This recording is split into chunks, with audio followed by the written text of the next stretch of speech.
The uncles, the aunts, they all can be in the room. They just laughing like this, and the baby come out and said, what the hell is this? He was in a stage of peace. Now he's coming around with all these people making all this noise. You don't know who's there.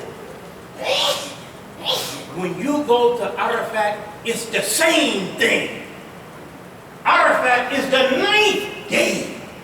And you now are to go to Arafat among millions of strangers that you must know as you came into the world, learning strangers called mama, daddy, brother, and sister. Yes, it's hard for some people to see, but I'm throwing a seed on you. It'll grow, it'll develop. Hajj is so powerful. With all of the races, some of you been to Hajj, you've been to Arafat, you've been there, you had a hell of a time. Some of you say you ain't never going back. Alhamdulillah. That's good. But you went there that one time. I'm trying to give you the blessings of what you were receiving by being there. Okay? So you have this beautiful situation. You were in Hajj. And on the 10th day of Hajj, which was what, Monday, I think, right? Monday. You'll go and you'll sacrifice the animal. You'll cut the throat of the animal. It's a goat, sheep, horse, not a horse. Goat, sheep, cow, something else. It's skipping my mind. You have to give animal water. It can't be thirsty. You have to give the animal food. It can't be hungry. And you must take the sharpest knife and cut that throat of that animal such that the animal cannot feel the blade.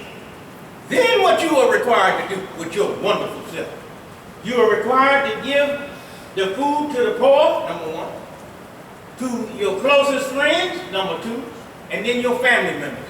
That's 3 people, right? 3 sets, right? And Hajj is how many days? 3 days. And the real day of Hajj is the 9th day, when you go on Arafat, and you see all these millions of people to accept the fact that all humanity is one.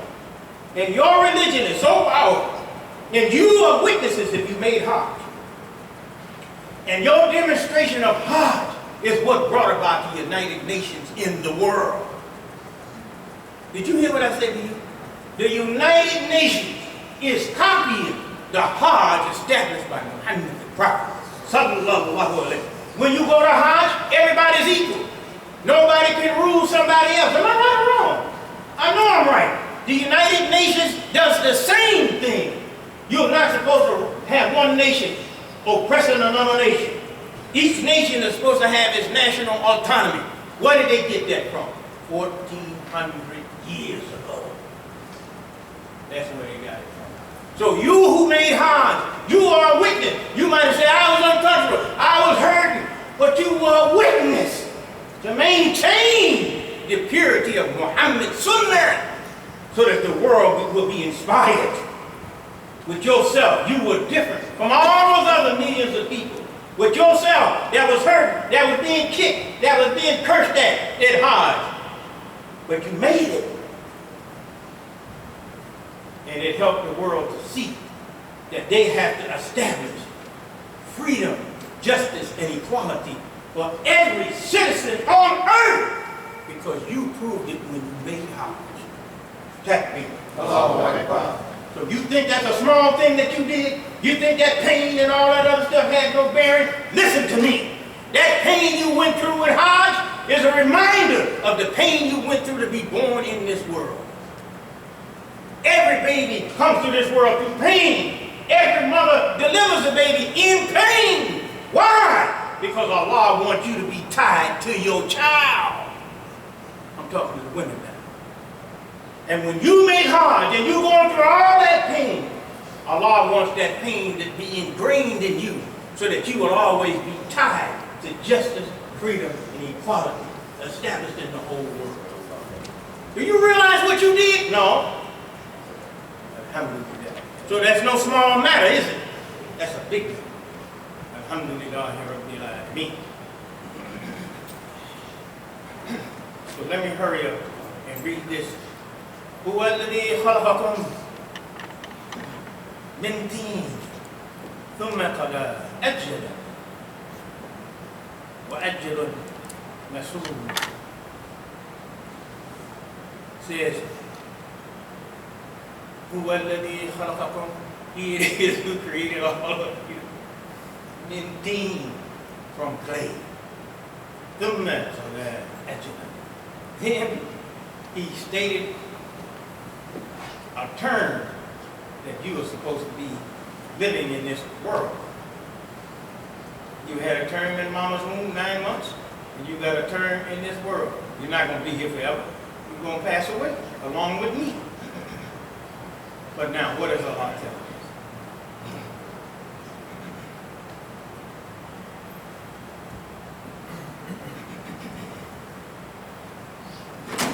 He's telling us, when you hear this word that you have been created from clay, too many of us, we think of physical things like the ground, then deep, clay, it's clay, ground, clay, earth. And you know why the majority of us think like that? Because we haven't been taught correctly by this word. And too many of us cannot conceive of our own creation being something different than this arm, this leg, this nose, and etc. Your creation is a development that is brought into being after the physical creation. And it is a continuous creation and has been going on ever since human life has been manifested on this earth. You come here, I think I just saw a brother. He just walked in here. He made 2 rak'ahs, right? Why he make the 2 rak'ahs? Because the human being is created twice. This first creation is the physical body. The second creation is the mental body. And clay, it is addressing or referring to the nature of the human being when it comes from the womb of his mother as a baby. That's the clay. And when Scripture says God made man from clay, it really means God made mind, not a baby, but mind from the baby state.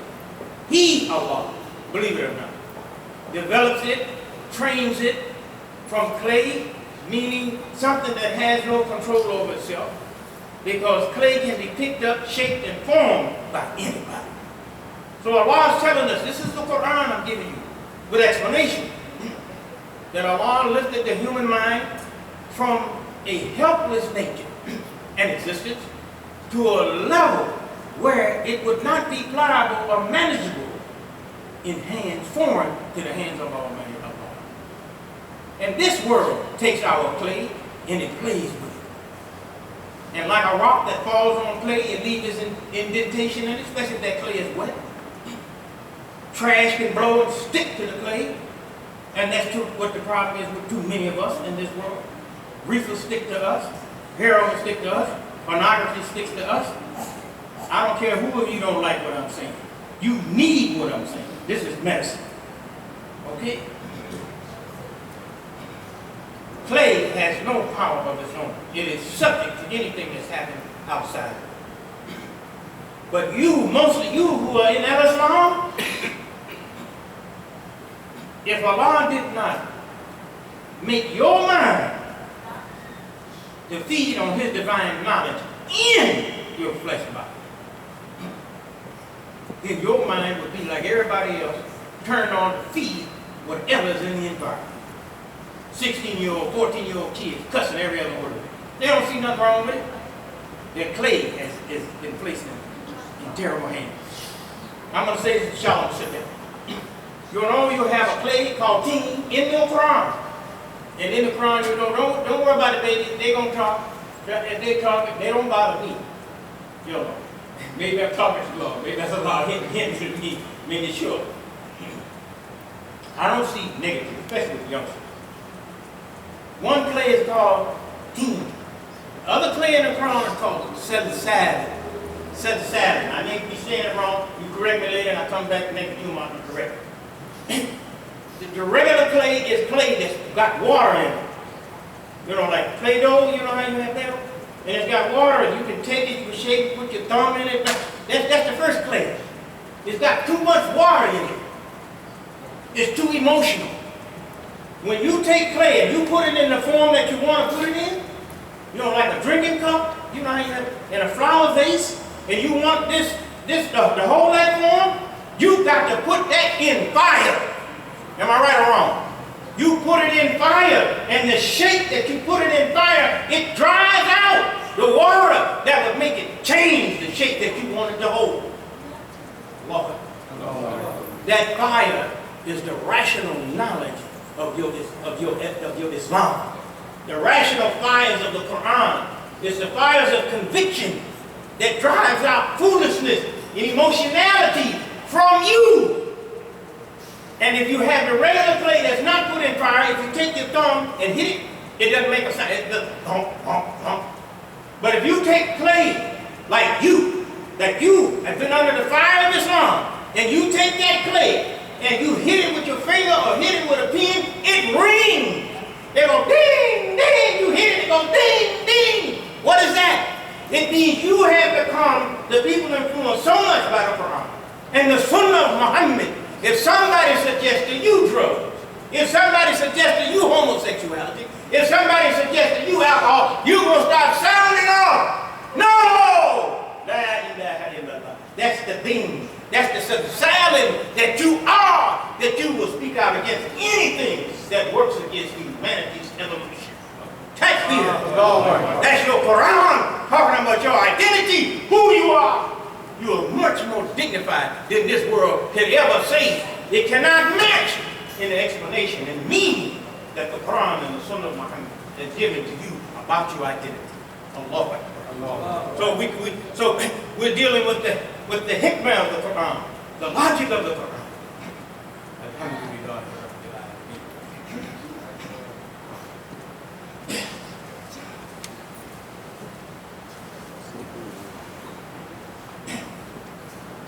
أعوذ بالله من الشيطان الرجيم بسم الله الرحمن الرحيم أشهد أن لا إله إلا الله وحده لا شريك له وأشهد أن محمدا عبده ورسوله صلى الله عليه وسلم.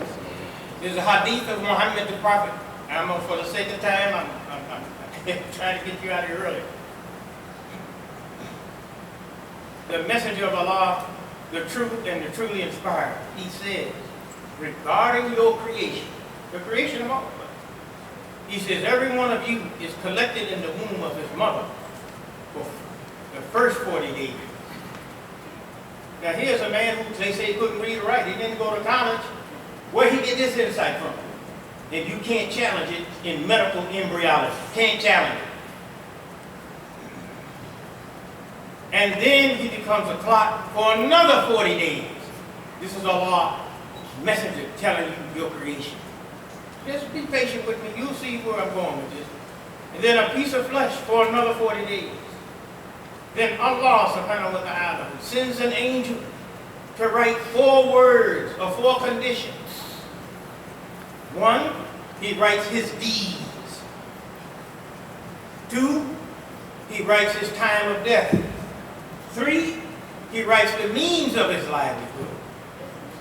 How he would make his money, or she will make her money. 4, and whether he will be wretched or blessed in the hereafter. In other words, whether he'll go to hell or paradise in the hereafter. Then the soul is breathed into his body. So a man may do actions, characteristic of the people of hell. You're acting like a devil. So much so that there's only an arm distance between that person and hell. Just like this is. Like this is. There's an arm distance from hell. A cubit, an arm distance between him and it. And then what has been written by the angel surpasses all of those bad deeds. And he starts doing the deeds, characteristics of people of paradise, and he enters paradise. This is you. This is Muhammad 1,400 years ago talking about you. Alhamdulillah. People call me 3/5 of a human, call me a Negro, call me a nigger. And so all these negative things. Then the prophet said, similarly, a person would do the deeds, characteristics of the people of paradise. Look like he's going to heaven. And he would do these deeds so much so there's only a distance between him and heaven. You listen to what you listen to this part here. And it says, whatever the angel has said of him, though he looked like he's this close to paradise, he'll end up going to hell. Don't you play with your life. Don't play with your life. So what is Allah telling us these 40 days? Right? 40 days, 40 days, 40 days. No man can become a prophet until he's 40 years old. Ah, man. So the 40 days in the womb means the state of mental maturity by obeying Allah so much till he earns the revelation of a prophet. 40 days in the womb, 40 years of obedience in his life. Allahu Akbar. Allah. Do you think that's only for Muhammad the prophet? No. If you will live 40 years under Mother Nature, what is in nature dictates your thinking, you will receive inspiration where you will be able to walk right into paradise. Straight into paradise. Takbir. Allah. You don't have to have nobody to die for you. Jesus don't have to die for you. Moses don't have to die for you. Muhammad don't have to die for you. How come Muhammad didn't have to die for you? Because if he died, you wouldn't have got all this wisdom. So what did Muhammad do for you? He lived for you. He didn't die for you. Allahu Akbar. Allahu Akbar. Good. Say, and a better mythical. Say, Muhammad. He's saying. Allah told him he was so humble, he wouldn't say it. It's in the Quran. Allah told him to tell, say to them, I am a mortal human being like you. You know what that means? Most people that read it don't have no idea. Prophet Muhammad is the personality you are supposed to be. The little boxers, you see the little boxers, who do they want to do? They want to copy Muhammad Ali. The little businessmen, who do they want to do? They want